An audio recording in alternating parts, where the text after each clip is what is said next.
Alright, the first big press conference of the day, excluding the PC gaming show, was Ubisoft. They opened with Mario plus Rabbids Kingdom Battle, which has been rumored and shown off and leaked for so long. It was nice to finally actually get to see it, which is basically XCOM. It's a tactical shooter, and Mario's like a Mega Man buster with the Rabbids.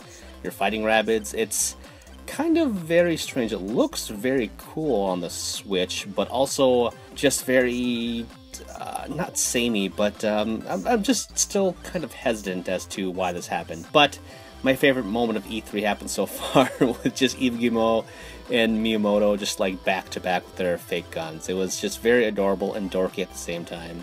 From there on, the energy in the room was so low without like Aisha Tyler there. I appreciated her there being all the time because she just brings like an energy. Even though sometimes her jokes, you know, don't always hit, it's just kind of weird that she wasn't there. And without her, it seemed like a very dour press conference. The Crew 2, don't really care. South Park: The Fractured But Whole was just a trailer. I mean, they don't really need to show anything else besides just promising that the date is real. There's this horror VR game called Transference with Elijah Wood, which was not really explained. Skull and Bones is basically a pirate ship battle game based off of the Assassin's Creed stuff, which I guess is cool. You kind of expected them to do that eventually, but it just looked like more of that. So it really didn't blow me away. Just Dance 2018.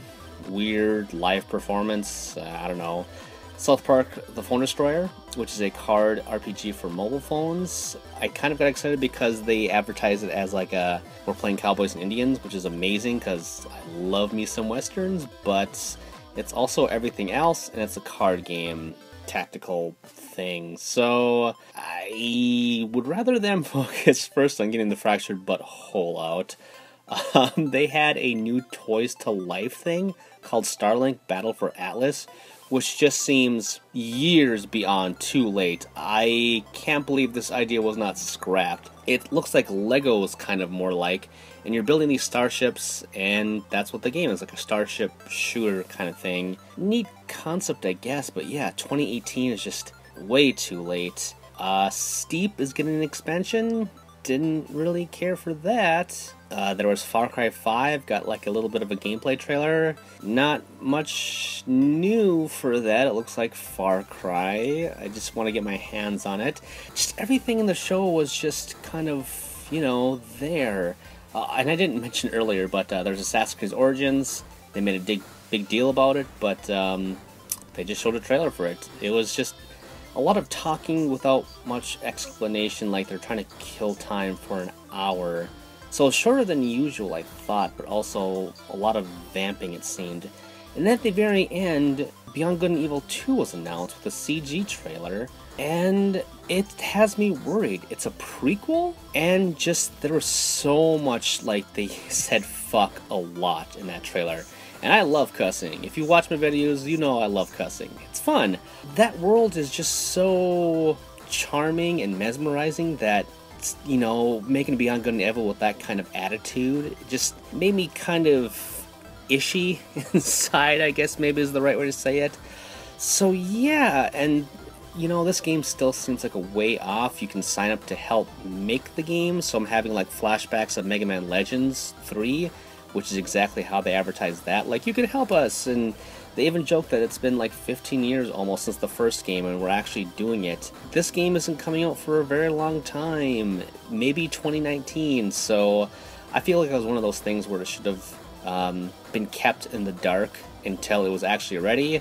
Now it's just kind of, I don't know, weird. So yeah, I feel like a part of me died. I thought I would be more excited for some of this stuff. Very great opening, just the energy was great for Mario and Rabbids with Miyamoto and Eve, even though it was like a little hammy on stage, but after that it was just, I don't know, it was just weird. I kind of wanted to give this one a 2, but that's reserved just for EA, so I'll give it a little bit higher than that. giving it a 3, but teetering on that too. Good games, but I just didn't feel the electricity in the air. So after this, we just have traditional Sony left, and then a Nintendo Spotlight tomorrow, so we'll see. I'm hoping that I'll get my energy back at Sony later tonight, so join me then. Did you know that was a Reaction Examiner video? If you liked it, you should subscribe to me to keep up with everything that I'm doing. Also, if you have some other interests, like sex for example, check out Tum Ups, which is a comedy sex podcast thing wherein my best friend and I check out the weird and abnormal and the erotic. And of course you should support me on Patreon because hey, I want to make the channel better and I want your help to do so. Plus, if you want to check out my writing, check out Game Jerk where I have archives and new stuff for all projects, okay? You can find all the stuff and more in the description with the links below. Thanks for watching and I will see you all next time.